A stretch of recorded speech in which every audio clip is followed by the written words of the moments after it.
Assalamualaikum warahmatullahi wabarakatuh.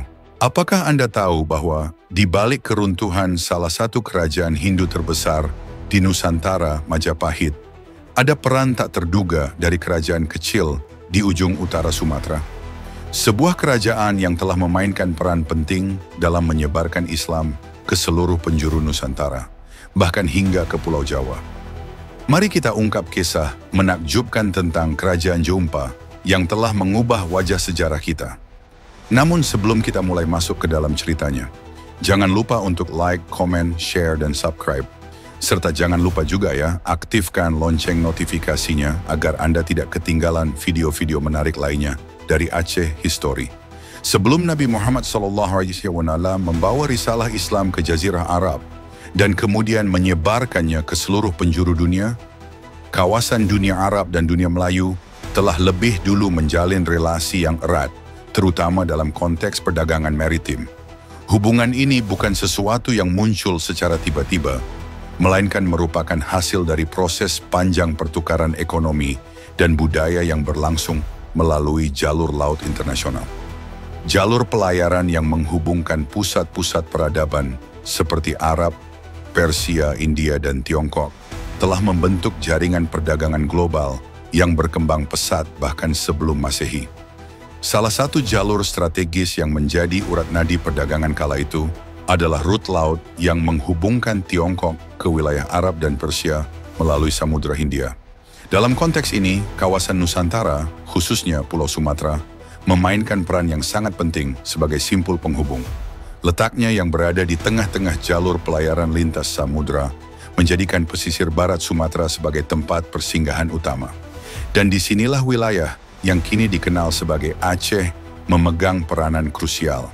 Dengan geografisnya yang strategis, berada di ujung barat Pulau Sumatera, Aceh berkembang menjadi kota pelabuhan transito yang vital.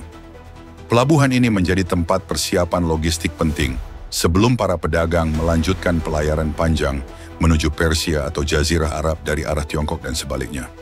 Peran sebagai pelabuhan transito ini menyebabkan munculnya berbagai kota dagang pesisir yang sangat maju pada masanya, seperti Barus, Fansur, Lamri, hingga Jompa. Kota-kota ini tak sekadar menjadi tempat singgah, melainkan berkembang menjadi pusat perdagangan yang ramai dan kosmopolit. Salah satu komoditas unggulan yang menjadi andalan ekspor dari wilayah ini adalah kafur, sejenis bahan aromatik alami yang memiliki banyak sekali kegunaan, mulai dari pengobatan tradisional, bahan dasar parfum, hingga menjadi elemen sakral dalam berbagai ritual keagamaan kuno, baik di timur maupun barat. Kafur dari Barus dan Fansur begitu terkenal hingga namanya menggema dalam dokumen-dokumen kuno peradaban besar dunia. Istilah seperti kafur Barus, kafur Fansur, atau kafur Barus min Fansur kerap muncul dalam catatan-catatan perjalanan dan naskah-naskah kuno dari Yunani, Romawi, Mesir, Persia, bahkan hingga ke India dan Tiongkok. Sebutan-sebutan itu bukan sekadar nama dagang, melainkan telah menjadi idiom kemewahan dan kemegahan yang hanya bisa dinikmati oleh para bangsawan dan penguasa. Jika pada masa kini kita mengenal Paris sebagai pusat produksi parfum mewah yang menjadi simbol status dan kelas, maka Barus dan Fansur pada masanya memiliki reputasi yang serupa dalam hal produksi kafur. Keunggulan kualitas dan nilai ekonomis kafur yang tinggi menjadikan wilayah ini berada dalam radar penting peta peradaban dunia kala itu. Tak hanya berhenti pada komoditasnya, berkembangnya perdagangan kafur turut melahirkan teknologi dan pengetahuan lokal yang sangat maju dalam hal pengolahan. Masyarakat Barus dan sekitarnya tidak hanya menggantungkan diri pada alam, tetapi mengembangkan berbagai metode ekstraksi, penyulingan, hingga pengawetan bahan aromatik ini. Teknologi ini tentu melibatkan berbagai pihak, dari petani, pengrajin, pedagang, hingga tabib dan tukang sihir yang memahami aspek magis dari penggunaan kafur dalam ritual.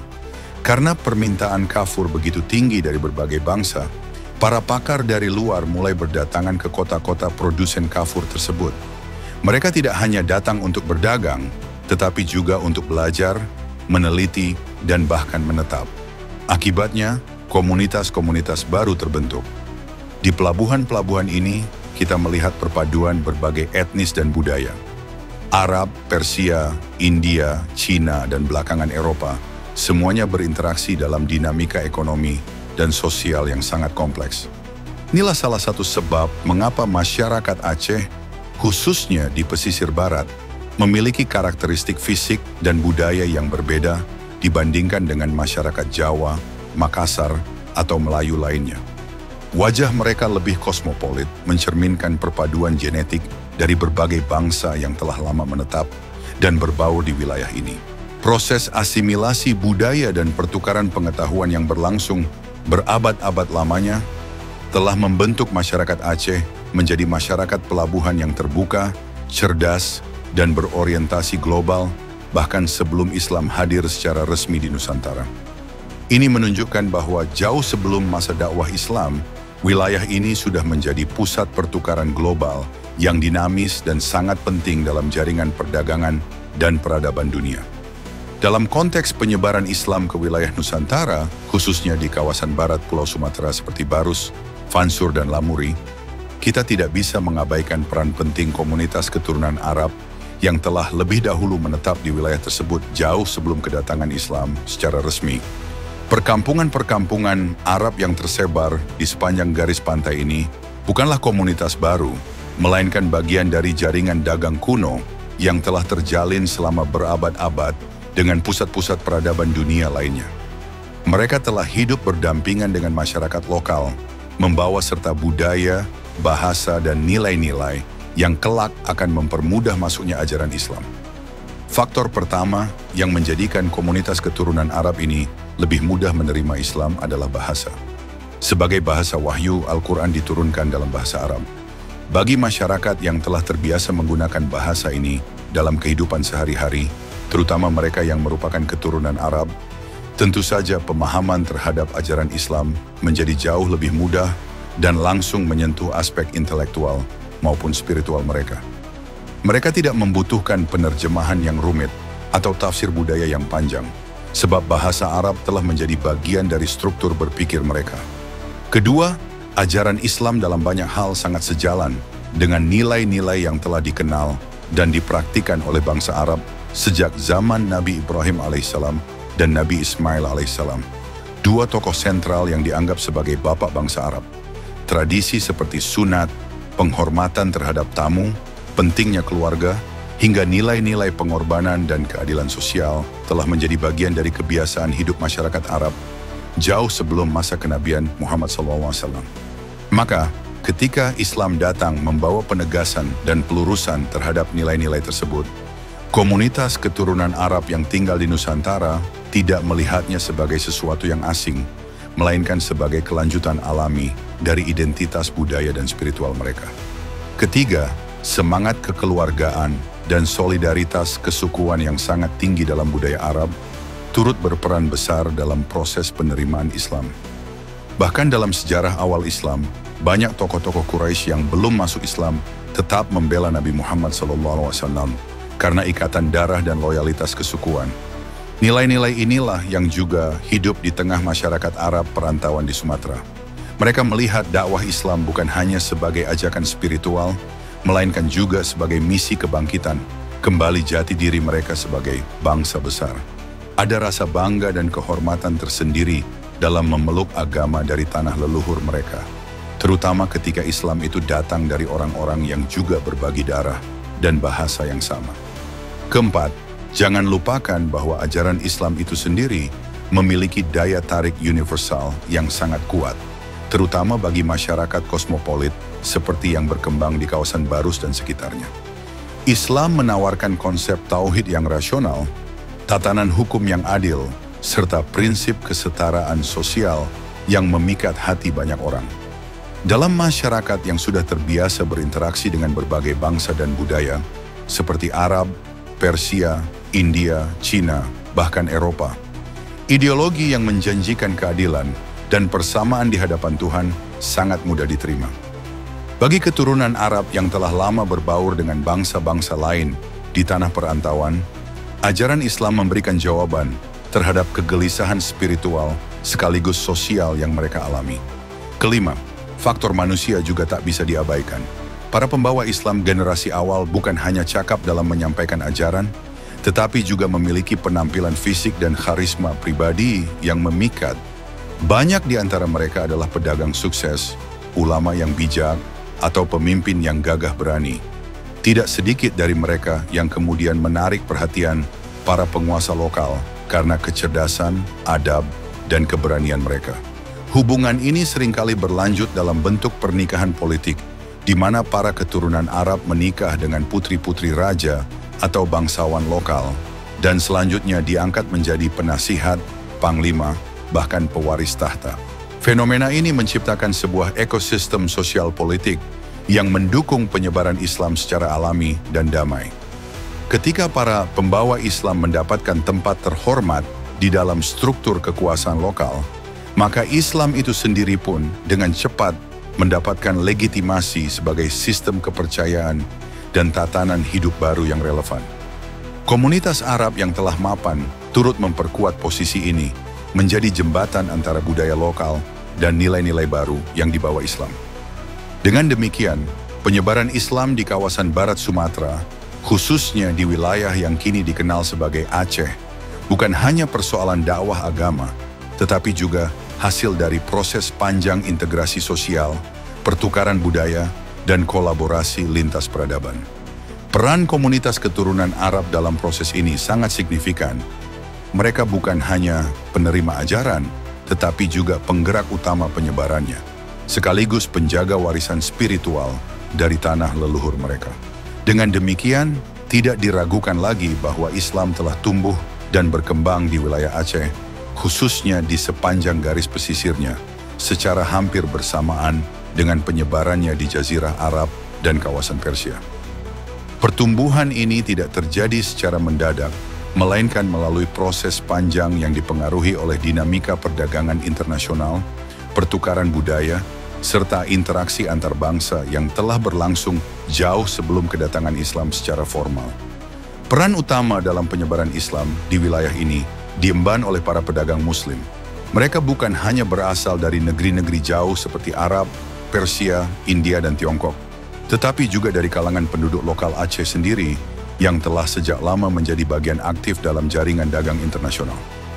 Para pedagang Muslim asal Aceh yang rutin berdagang ke Arab, ataupun para pedagang dari luar yang datang ke Nusantara, menjadikan wilayah ini sebagai salah satu titik sentral dalam aliran dakwah Islam awal.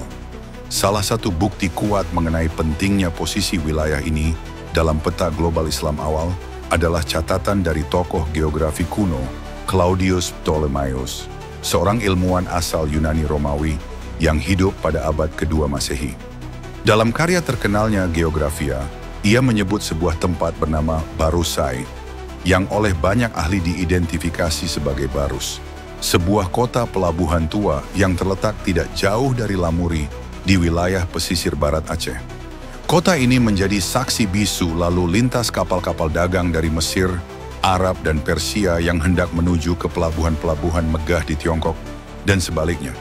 Barus bukan hanya tempat persinggahan, melainkan simpul budaya dan spiritual yang menjadi tempat pertemuan para pedagang, sufi, ulama, dan pemikir dari berbagai penjuru dunia.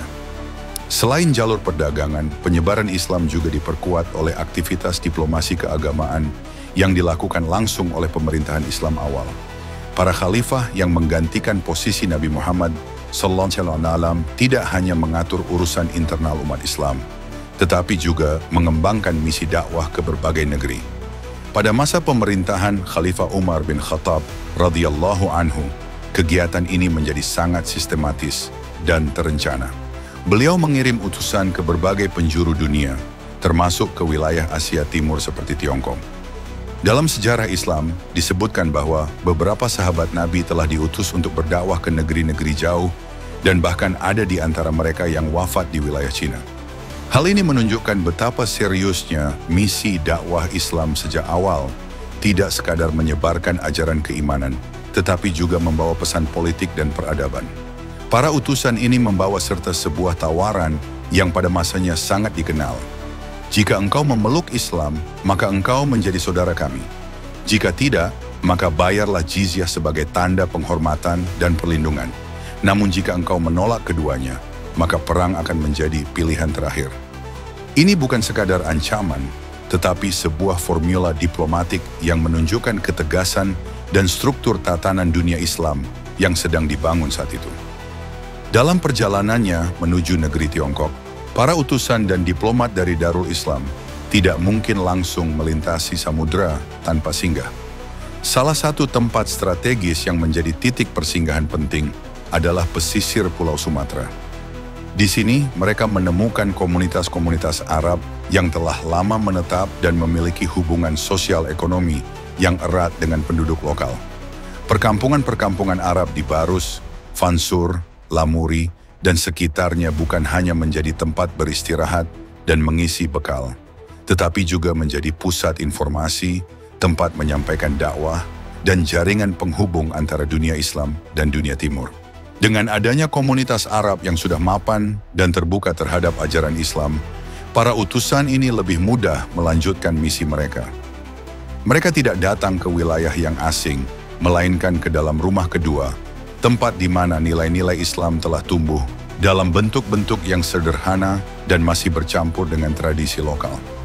Ini menjadikan proses Islamisasi tidak berjalan secara konfrontatif, melainkan integratif, dalam bentuk akulturasi, dialog budaya, dan contoh hidup yang menginspirasi. Oleh karena itu, penyebaran Islam di wilayah Aceh tidak bisa dipisahkan dari sejarah panjang pertemuan peradaban, perpaduan kekuatan dagang dan diplomasi spiritual, serta hadirnya komunitas-komunitas Arab yang menjadi perintis jalan bagi penyebaran agama ini. Dari sinilah Islam mulai meresap ke dalam sendi-sendi kehidupan masyarakat lokal, memperkuat identitas mereka, dan kelak menjadikan Aceh sebagai salah satu pusat kekuatan Islam yang paling awal dan paling berpengaruh di Nusantara. Ramainya lalu lintas pelayaran yang melintasi Selat Malaka sejak abad-abad awal Masehi telah menjadikan kawasan ini sebagai salah satu titik strategis dalam peta perdagangan maritim dunia. Selat ini bukan hanya jalur pelayaran yang sibuk, melainkan juga urat nadi penghubung antara dunia Barat dan Timur, dari Teluk Persia hingga Laut Cina Selatan.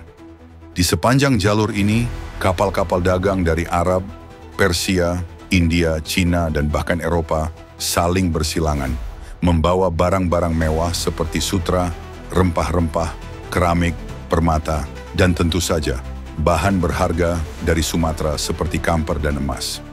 Kondisi ini secara langsung berdampak pada muncul dan berkembangnya kota-kota pelabuhan di ujung utara Pulau Sumatera, khususnya di wilayah yang sekarang kita kenal sebagai Aceh.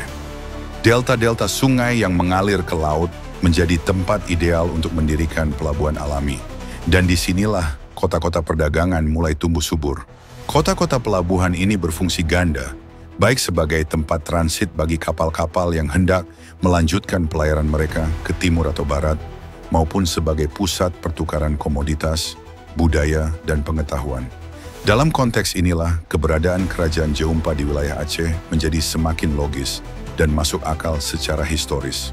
Berdasarkan catatan dalam Ikhtisar Raja Jeumpa yang ditulis oleh Ibrahim Abduh dengan merujuk pada hikayat Raja Jeumpa, kerajaan ini diperkirakan telah berdiri pada abad ke-7 Masehi. Lokasinya berada di sekitar wilayah yang sekarang dikenal sebagai Kabupaten Bireuen, yang pada masa itu sudah menjadi kawasan yang strategis karena kedekatannya dengan jalur pelayaran utama dan ketersediaan sumber daya alam yang melimpah. Sebagaimana banyak kerajaan kuno di Sumatera, Kerajaan Jeumpa tidak serta-merta lahir sebagai struktur kekuasaan besar. Ia tumbuh secara bertahap dari permukiman-permukiman kecil yang terus berkembang akibat pesatnya arus perdagangan dan interaksi antar pedagang dari berbagai bangsa. Kota-kota kecil ini lambat laun menarik perhatian para pedagang untuk menetap, membuka pasar, hingga membentuk struktur pemerintahan lokal yang kemudian berkembang menjadi kerajaan. Kuala Jeumpa sendiri sebagai pelabuhan utama kerajaan memiliki keunggulan geografis yang menakjubkan. Terletak di sebuah lembah subur yang menghadap ke laut, Kuala Jeumpa memberikan kenyamanan sebagai tempat singgah bagi kapal-kapal niaga setelah menempuh pelayaran panjang yang melelahkan. Air sungainya yang tenang, hutan yang lebat, dan posisi strategisnya menjadikan wilayah ini ideal sebagai pelabuhan dagang sekaligus tempat peristirahatan. Istana Kerajaan Jeumpa, menurut sumber yang sama, berada di desa Blang Supeweng yang kini dikenal sebagai kawasan Chot Chibrek, dekat dengan pintu masuk daerah bernama Pintoe Ubowet. Pada masa itu, Blang Supeweng bukanlah desa kecil yang sepi, melainkan sebuah kota pelabuhan besar dan padat penduduk. Kota ini menjadi pusat pemerintahan sekaligus tempat bermukimnya bangsawan, pedagang, dan para pekerja pelabuhan. Kehidupan sosial ekonomi masyarakatnya berkembang pesat, mencerminkan dinamika kosmopolit sebuah kota dagang kuno yang hidup dalam ritme perdagangan internasional.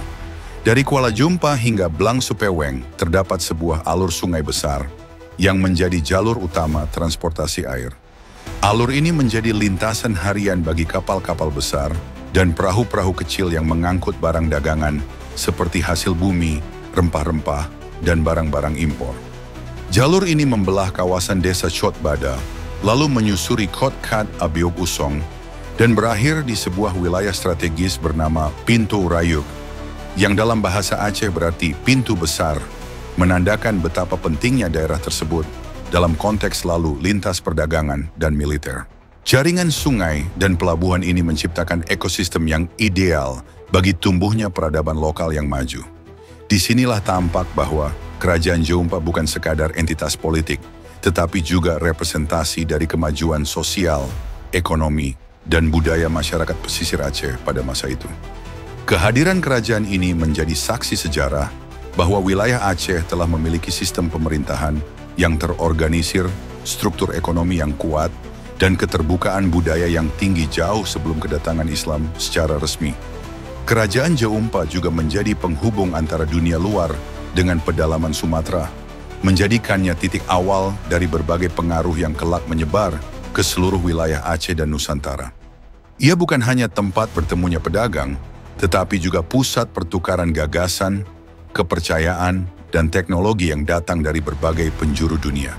Menurut hasil observasi arkeologis terkini, di kawasan yang diyakini sebagai lokasi Maligai atau Istana Kerajaan Jeumpa, khususnya sekitar 80 meter ke arah selatan dari tapak utama yang kini dikenal masyarakat dengan sebutan Bukit Teungku Keu Jereon, telah ditemukan sejumlah peninggalan bersejarah yang memperkuat bukti eksistensi kerajaan kuno tersebut. Penemuan-penemuan ini bukan sekadar fragmen masa lalu, melainkan potongan-potongan naratif sejarah yang memperkaya pemahaman kita tentang peradaban awal di tanah Aceh. Di lokasi itu ditemukan sebuah kolam besar berukuran 20 kali 20 meter yang diyakini sebagai kolam mandi kerajaan, tempat para bangsawan membersihkan diri sekaligus menjalani ritual pembersihan spiritual sebagaimana lazim dalam tradisi Hindu-Buddha masa lampau. Selain itu ditemukan pula pecahan kaca jendela, serpihan porselen yang berasal dari luar Nusantara, kemungkinan dari Cina atau Timur Tengah, serta benda-benda perhiasan seperti cincin, kalung panjang yang menjuntai hingga lutut, dan anting-anting yang besarnya seukuran gelang tangan. Keberadaan benda-benda mewah ini menunjukkan tingginya status sosial penggunanya, sekaligus menjadi bukti nyata bahwa Kerajaan Jeumpa telah menjadi pusat peradaban yang maju dan kosmopolit sejak masa awal sejarah Aceh. Tak jauh dari lokasi tersebut, ditemukan pula sebuah bukit kecil yang diyakini sebagai situs pemakaman Raja Jeumpa beserta kerabatnya. Pemakaman ini tidak ditandai dengan nisan atau bangunan megah, melainkan hanya berupa batu-batu besar yang tersusun alami, sebagian di antaranya sudah tertutup akar pepohonan dan semak belukar. Di balik kesederhanaannya, situs ini menyimpan saksi bisu dari sejarah dinasti awal yang pernah berkuasa di kawasan pesisir utara Sumatera. Menurut legenda yang berkembang secara turun-temurun di masyarakat sekitar Jeumpa, jauh sebelum datangnya Islam, negeri ini telah berdiri sebagai salah satu kerajaan Hindu purba di Aceh yang dipimpin secara turun-temurun oleh seorang raja bergelar Meora. Negeri ini dikenal luas oleh bangsa-bangsa asing dan telah menjalin hubungan dagang dengan berbagai kekuatan maritim besar, seperti Cina, India, Persia, dan dunia Arab. Jeumpa kala itu bukan hanya dikenal karena posisinya yang strategis, tetapi juga karena kekayaan alamnya serta masyarakatnya yang terbuka terhadap budaya asing. Sekitar awal abad ke-8 Masehi datanglah seorang pemuda asing yang mengubah jalannya sejarah kerajaan ini. Ia bernama Abdullah, seorang pemuda tampan yang menumpang kapal dagang yang berlayar dari wilayah India belakang. Sebuah istilah kuno yang kemungkinan merujuk pada Persia atau wilayah sekitarnya. Abdullah masuk ke kawasan Blang Supueng melalui jalur laut, menapakkan kakinya di pelabuhan Kuala Jumpa. Tidak seperti para pedagang lain yang hanya singgah sebentar, Abdullah memutuskan untuk tinggal, berbaur dengan masyarakat lokal, dan menyebarkan ajaran Islam secara damai. Sifatnya yang sopan, pembawaannya yang tenang, serta kepiawaiannya dalam berdagang dan berdiplomasi membuat Abdullah cepat diterima oleh masyarakat Jumpa. Bahkan, ia berhasil memikat hati putri raja dan kemudian dinikahkan dengannya. Karena kepribadiannya yang memikat dan pemahaman keagamanya yang dalam, Abdullah akhirnya diangkat sebagai raja, menggantikan mertuanya.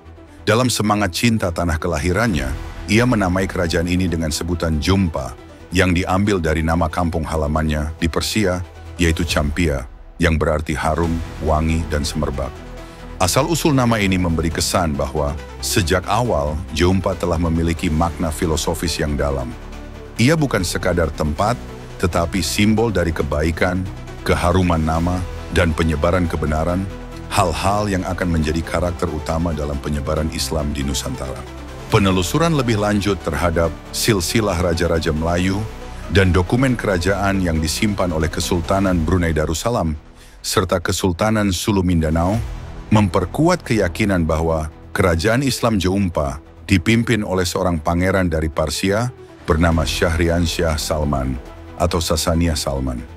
Ia menikah dengan putri Mayang Seulodong dan dari pernikahan tersebut lahirlah beberapa anak, di antaranya Syahripoli, Syahritanti, Syahrinui, Syahridito, dan seorang putri bernama Makhdum Tansyuri. Makhdum Tansyuri inilah yang kemudian menjadi ibu dari Sultan pertama Kerajaan Islam Perlak, kerajaan Islam tertua di Asia Tenggara, yang berdiri pada tahun 805 Masehi. Dengan demikian, hubungan antara Jumpa dan Perlak tidak hanya bersifat geografis dan budaya, tetapi juga darah dan keturunan. Menariknya, menurut kajian yang dilakukan oleh Said Dahlan Al-Habsyi, gelar Syahri yang digunakan oleh para keturunan Abdullah dan Salman merupakan gelar awal yang digunakan oleh keturunan Nabi Muhammad SAW di wilayah Nusantara. Gelar ini diambil dari nama Putri Syahribanun, istri Sayyidina Hussein bin Ali, cucu Rasulullah SAW, yang merupakan anak dari Raja Persia terakhir sebelum kekaisaran tersebut ditaklukkan oleh kekuatan Islam. Dari sinilah muncul penamaan Syahri yang kelak berkembang menjadi gelar-gelar lokal seperti Maurah, Sayyid, Habib, Syarief, Sunan, Teuku, dan sebagainya. Gelar-gelar ini bukan sekadar simbol status, tetapi juga menandakan peran mereka sebagai penyambung misi dakwah Islam, penjaga nilai-nilai keadilan, dan pengemban amanah kenabian dalam konteks budaya lokal.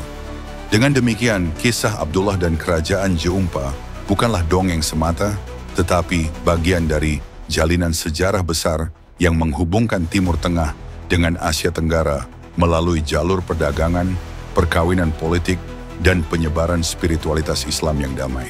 Hingga saat ini, masih terdapat kekosongan informasi mengenai silsilah keturunan Pangeran Salman ke atas, sehingga belum dapat dipastikan secara mutlak apakah beliau merupakan keturunan langsung dari Nabi Muhammad SAW atau berasal dari murni keturunan bangsawan Persia yang telah memeluk Islam.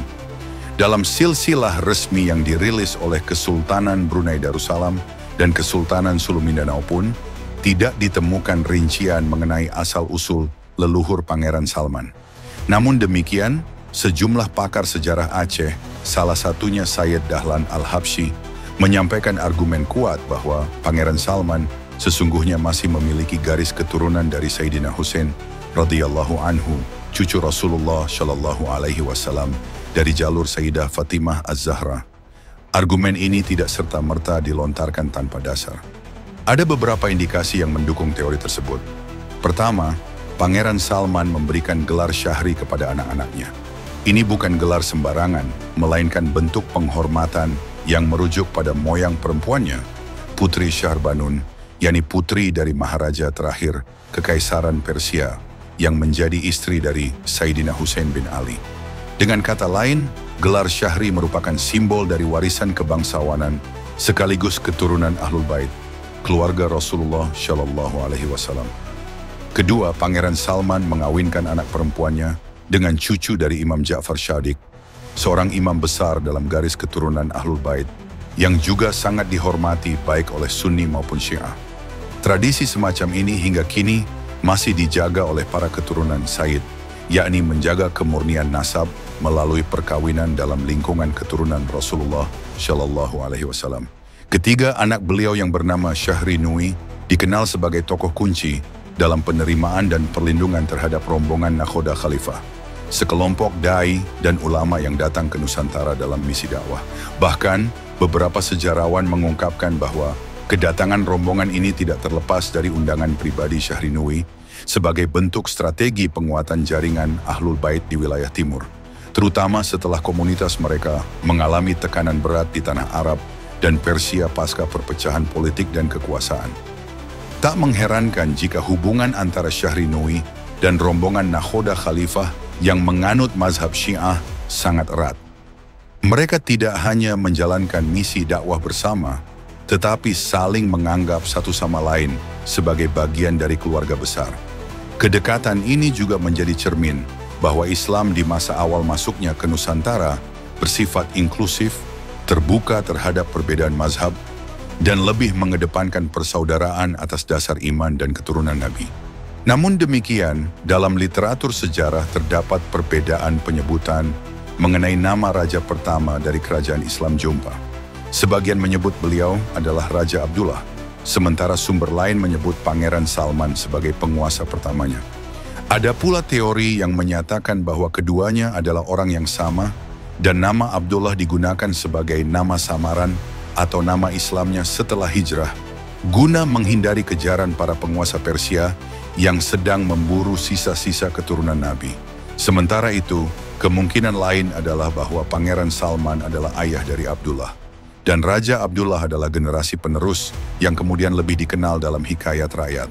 Namun dari semua perbedaan tersebut, satu hal yang dapat disepakati adalah bahwa pada awal abad ke-8 Masehi atau sekitar tahun 150 Hijriah, Islam telah berakar kuat di Kerajaan Jompa. Kerajaan ini dipimpin oleh seorang raja muslim dan memiliki masyarakat yang mayoritas telah memeluk Islam. Ini menjadi temuan penting yang menggugurkan teori lama yang selama ini menyatakan bahwa Islam baru masuk ke Aceh pada abad ke-12 Masehi dengan berdirinya Kerajaan Samudra Pasai. Kenyataan ini memberikan perspektif baru bahwa peradaban Islam telah bersemi lebih awal di Aceh, bahkan mungkin menjadi pintu gerbang utama Islam di Asia Tenggara. Namun yang menjadi pertanyaan menarik dan cukup misterius adalah mengapa Pangeran Salman Al-Parsi memilih menetap di Jompa, sebuah kota kecil di utara Sumatera, dan bukan di kota-kota besar yang saat itu telah berkembang pesat seperti Barus, Fansur, atau Lamuri. Pertanyaan ini memunculkan beberapa hipotesis yang logis dan layak untuk dipertimbangkan. Pertama, bisa jadi Pangeran Salman mendapatkan sambutan yang hangat dan diterima dengan baik oleh masyarakat Jompa. Keterbukaan masyarakat lokal serta sikap ramah tamah mereka membuat Salman merasa nyaman dan memutuskan untuk menetap serta membangun basis dakwahnya di sana. Kedua, mungkin saja ada kedekatan emosional dan keselarasan nilai antara Pangeran Salman dan pemimpin lokal yang bergelar Meurah. Mereka mungkin memiliki visi dan semangat yang sama untuk membangun masyarakat yang religius, adil, dan beradab. Ketiga, ada kemungkinan bahwa Pangeran Salman memang sengaja memilih daerah ini untuk dikembangkan menjadi kota besar yang setara dengan Barus atau Lamuri. Langkah ini adalah bentuk strategi jangka panjang untuk menjadikan Jompa sebagai pusat perdagangan dan dakwah Islam di bagian utara Sumatera. Dan keempat, ini yang paling menarik, bisa jadi Pangeran Salman sedang menghindari sorotan kekuasaan politik Persia atau dinasti tertentu yang saat itu memburu para keturunan Nabi. Dengan menetap di kota kecil yang relatif terpencil, ia bisa menyebarkan Islam secara perlahan tanpa menimbulkan kecurigaan atau ancaman terhadap keselamatannya. Apapun alasannya, keputusan beliau untuk membangun peradaban Islam di Jompa telah menciptakan jejak sejarah yang sangat berarti. Jeumpa bukan hanya menjadi pusat perdagangan, tetapi juga menjadi mercusuar awal penyebaran Islam di Nusantara. Dan dari sinilah, cahaya Islam terus menyebar ke seluruh pelosok Sumatera, Semenanjung Melayu, hingga ke Kepulauan Filipina dan wilayah timur Nusantara lainnya. Alasan terakhir ini, yakni sebagai bentuk pelarian politik, memang sangat masuk akal jika dilihat dari konteks sejarah global pada masa itu. Pada sekitar tahun 150-an Hijriah, dunia Islam tengah mengalami pergolakan besar, terutama setelah tumbangnya dinasti Umayyah dan naiknya dinasti Abbasiyah ke tampuk kekuasaan. Salah satu dampak langsung dari perubahan besar ini adalah meningkatnya tekanan terhadap keturunan Nabi Muhammad SAW, terutama dari jalur Sayyidina Hussein radhiyallahu anhu yang banyak didukung oleh pengikut Syiah. Para penguasa Abbasiyah, demi mempertahankan stabilitas kekuasaannya, kerap melakukan penindasan terhadap keturunan Nabi yang dinilai memiliki potensi untuk menggulingkan kekuasaan atau menjadi simbol perlawanan. Dalam konteks inilah, Pangeran Salman Al-Parsi diperkirakan termasuk dalam kelompok pelarian politik yang melarikan diri dari kekacauan dan penindasan tersebut. Bersama para pengikut setianya, ia memilih ujung utara Pulau Sumatera sebagai tempat tujuan. Pilihan ini bukan tanpa alasan. Wilayah ini sudah dikenal luas oleh para saudagar Muslim dari Arab dan Persia sebagai kawasan strategis perdagangan maritim.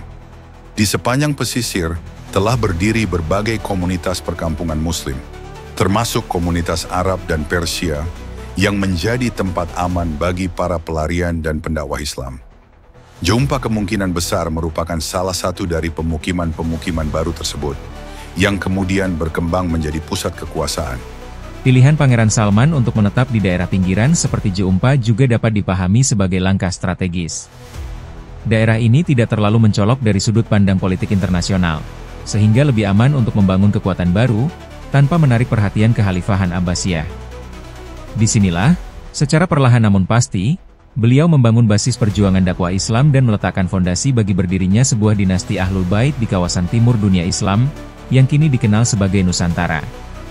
Oleh karena alasan keamanan dan penyamaran pula, Pangeran Salman dikenal dengan berbagai nama. Ada yang menyebutnya sebagai Meurah Jeumpa, mengikuti gelar lokal yang lazim digunakan di wilayah tersebut.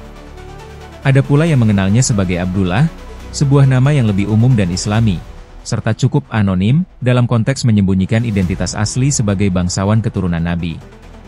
Di bawah kepemimpinan Pangeran Salman, kerajaan Islam Jeumpa mengalami kemajuan pesat.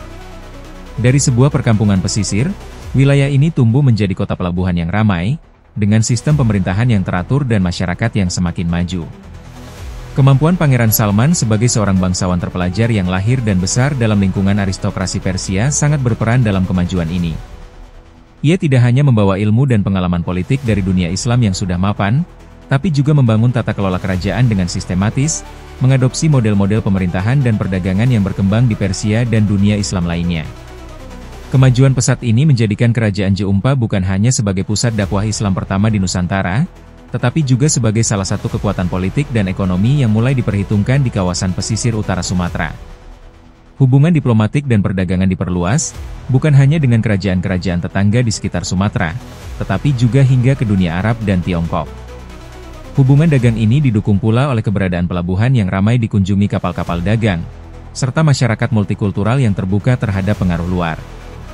Menariknya, hingga kini masih terdapat jejak budaya Persia yang membekas di sekitar wilayah Jeumpa, sebagai bukti pengaruh Pangeran Salman dan komunitasnya.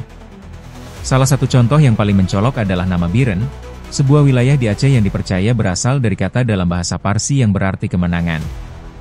Ini sangat mirip dengan kata Jayakarta yang menjadi cikal bakal nama Jakarta, dan memiliki makna yang sama kemenangan yang nyata. Dalam Islam sendiri, makna serupa juga terkandung dalam istilah Fath Mubin, yang berarti kemenangan besar dan jelas. Jejak linguistik semacam ini menunjukkan bagaimana pengaruh Persia telah tertanam dalam budaya lokal sejak awal masuknya Islam ke wilayah ini. Dengan demikian, kisah Pangeran Salman Al-Parsi bukan hanya soal migrasi atau pelarian politik, tetapi juga merupakan bagian penting dari sejarah besar penyebaran Islam ke Asia Tenggara. Dari tangan seorang bangsawan yang menghindari penindasan, lahirlah sebuah kerajaan Islam yang pertama di Nusantara, Kerajaan Jeumpa. Dan dari tanah yang dulu terpencil di ujung barat Sumatera, pancaran cahaya Islam mulai menyebar ke seantero kepulauan, hingga akhirnya menjadi warisan spiritual yang membentuk identitas bangsa-bangsa di wilayah ini hingga hari ini.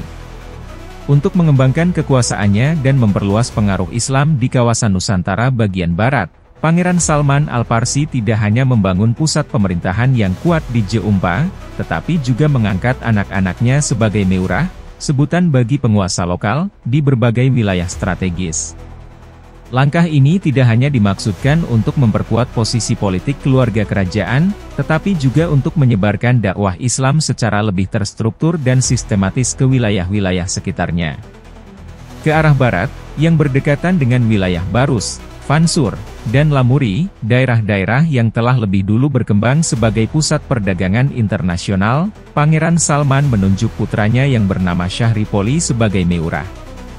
Di bawah kepemimpinan Syahripoli, lahirlah Kerajaan Poli, yang dalam perkembangannya kemudian dikenal dengan nama Kerajaan Pidi, salah satu kerajaan penting di pesisir barat Aceh yang kelak juga memiliki peran strategis dalam sejarah Kesultanan Islam di wilayah itu. Sementara itu, ke arah timur, Pangeran Salman mengutus anaknya Syahrinui untuk memimpin sebuah kawasan baru yang diberi nama Perlak pada tahun 804 Masehi. Perlak awalnya merupakan kota pelabuhan kecil, namun dalam waktu singkat berkembang pesat menjadi pusat perdagangan baru yang ramai. Perkembangan Perlak semakin signifikan setelah kedatangan rombongan Nahoda Khalifah, sekelompok pendakwah dan keturunan Nabi Muhammad SAW dari wilayah Arab yang bermazhab Syiah, berjumlah sekitar 100 orang. Hubungan Syahrinui dengan rombongan ini sangat dekat, bukan sekadar karena kesamaan visi dakwah, tetapi juga karena adanya ikatan kekeluargaan yang terjalin melalui pernikahan. Mahdum Tansyuri, adik dari Syahrinui, dinikahkan dengan Ali bin Muhammad bin Ja'far Shadiq, cicit dari Nabi Muhammad SAW. Dari pernikahan ini lahirlah seorang putra bernama Sayyid Abdul Aziz, yang pada tanggal 1 Muharram 225 Hijriah, atau sekitar 840 Masehi, dilantik menjadi Raja Kerajaan Islam Perlak dengan gelar Sultan Alaiddin Sayyid Maulana Abdul Aziz Shah. Melalui jalur perkawinan ini, terbentuklah hubungan kekerabatan dan politik yang sangat erat antara Kerajaan Jeumpa dan Kerajaan Perlak. Ini tidak hanya memperkuat legitimasi dinasti penguasa di kedua kerajaan, tetapi juga mempercepat proses Islamisasi dan integrasi budaya Islam ke dalam struktur sosial masyarakat lokal. Perlahan namun pasti, Kerajaan Perlak tumbuh menjadi pusat kekuasaan baru yang menggantikan dominasi Kerajaan Jeumpa, terutama karena posisinya yang lebih strategis dalam jaringan perdagangan maritim internasional. Meskipun secara politis peran Jeumpa mulai meredup setelah kebangkitan Perlak, kerajaan ini tidak serta-merta lenyap atau terpinggirkan.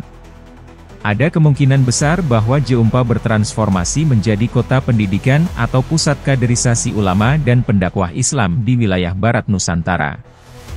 Hal ini dapat ditelusuri melalui jejak genealogis dan hubungan kekerabatan antara keluarga kerajaan Jeumpa dengan tokoh-tokoh penting dalam sejarah penyebaran Islam di Tanah Jawa. Salah satu indikasi penting adalah bahwa Puteri Jeumpa disebut-sebut sebagai ibunda dari Raden Fatah, pendiri Kesultanan Demak. Dalam beberapa riwayat, Puteri Jeumpa ini juga merupakan keponakan dari Sunan Ampel, salah satu wali Songo yang sangat berpengaruh di Tanah Jawa. Sementara itu, Sunan Ampel sendiri dikenal sebagai keponakan dari Maulana Malik Ibrahim, seorang ulama besar yang menjadi pelopor penyebaran Islam di kawasan Jawa Timur.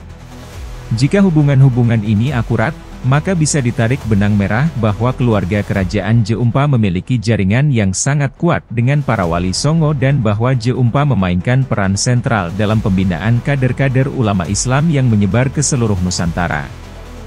Sayangnya, hingga saat ini belum ditemukan data arkeologis atau dokumen tertulis yang secara eksplisit membenarkan bahwa Jeumpa menjadi pusat pendidikan Islam formal. Namun, jika menilik peran-peran yang dimainkan keturunan Pangeran Salman, serta banyaknya tokoh ulama besar yang memiliki garis keturunan atau hubungan asal-usul dengan Jeumpa, hipotesis ini sangat masuk akal. Jeumpa mungkin telah menjadi semacam Darul Ilmi Nusantara awal, tempat berkumpul dan belajarnya para ulama sebelum mereka menyebar ke seluruh penjuru negeri untuk menyebarkan ajaran Islam. Dengan demikian, dari tangan seorang pelarian politik dari Parsia, terbentuklah jaringan kerajaan, pusat dakwah, dan lembaga kaderisasi ulama yang menyebarkan cahaya Islam dari pesisir barat Sumatera hingga ke seluruh pelosok Nusantara. Warisan ini patut digali lebih dalam, baik melalui kajian sejarah, arkeologi, maupun genealogi, agar peran penting J4 tidak tenggelam dalam arus sejarah yang lebih banyak menyeroti kerajaan-kerajaan besar setelahnya. Setelah berdirinya beberapa kerajaan Islam baru sebagai pusat Islamisasi Nusantara, seperti Kerajaan Islam Perlak pada tahun 840 Masehi, dan Kerajaan Islam Pasai pada abad ke-12, Kerajaan Islam J4 tetap memiliki peran besar dalam proses Islamisasi, khususnya dalam penaklukan beberapa kerajaan besar Jawa Hindu seperti Majapahit. Dalam kisah sejarah, Raja terakhir Majapahit, Brawijaya V, dikisahkan memiliki seorang istri yang berasal dari J4 atau juga dikenal sebagai Champa.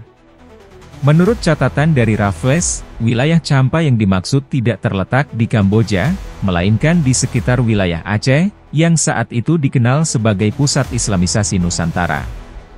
Putri yang terkenal dengan nama Putri J4 atau Putri Champa ini adalah putri dari salah satu Raja Muslim J4, yang juga merupakan keponakan dari Sunan Ampel dan Maulana Malik Ibrahim, dua tokoh utama dalam gerakan Wali Songo atau 9 wali yang sangat berpengaruh dalam penyebaran Islam di Jawa.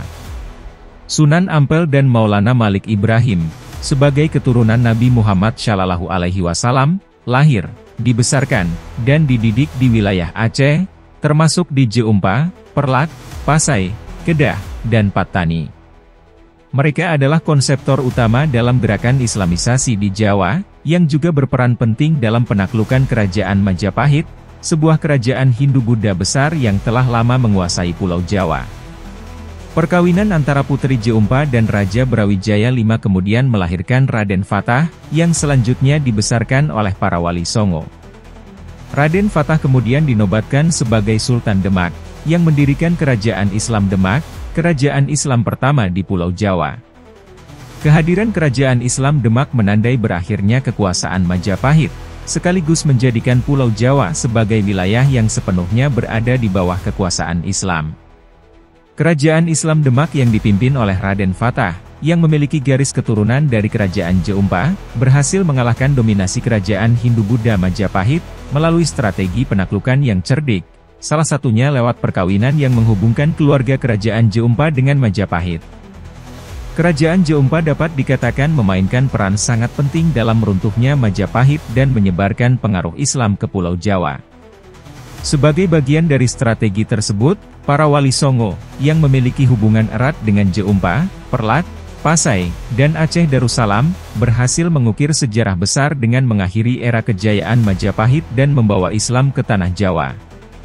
Setelah Kerajaan Islam Perlak berkembang, pusat aktivitas Islamisasi di Nusantara kemudian berpindah ke wilayah ini, yang dapat dianggap sebagai kelanjutan atau pengembangan dari Kerajaan Islam J4 yang sudah mulai menurun peranannya. Meski demikian, secara diplomatik, kedua kerajaan ini tetap saling terhubung dan terikat dalam ikatan persaudaraan Islam. Para sultan dari kedua kerajaan ini adalah keturunan Nabi Muhammad SAW, yang selalu mengutamakan kepentingan agama Islam di atas kepentingan duniawi. Bahkan, dalam silsilahnya, Sultan Perlak yang kelima ternyata berasal dari keturunan Kerajaan Islam J4, menegaskan betapa eratnya hubungan kedua kerajaan ini dalam sejarah Islam Nusantara. Ini juga menunjukkan bahwa Kerajaan Islam J4 tidak hanya berperan dalam memperkenalkan Islam di wilayah Aceh, tetapi juga dalam memperluas pengaruhnya ke seluruh Nusantara, termasuk ke Jawa, melalui jalur diplomasi, perkawinan, dan dakwah yang dilaksanakan oleh para wali Songo. Dengan begitu, Kerajaan Islam J4 memiliki kontribusi yang sangat besar dalam sejarah Islamisasi Nusantara, yang mempengaruhi tidak hanya wilayah Aceh, tetapi juga Jawa, dan bahkan memperkuat jaringan diplomatik serta perdagangan antar kerajaan Islam di kawasan ini. Sejarah seringkali disembunyikan di balik lapisan-lapisan waktu. Namun, melalui kisah kerajaan-kerajaan besar seperti J4, kita bisa belajar tentang bagaimana agama dan politik saling berkaitan, dan bagaimana perjuangan kecil dapat mengubah nasib sebuah bangsa. Terima kasih sudah menyaksikan perjalanan sejarah yang penuh dengan kejutan ini. Jangan lupa untuk like, komen, share dan subscribe, serta nyalakan lonceng notifikasinya agar Anda tidak ketinggalan video-video terbaru dari Aceh History, agar kita bisa terus menggali lebih dalam kisah-kisah menarik lainnya. Sampai jumpa di video berikutnya. Wassalamualaikum warahmatullahi wabarakatuh.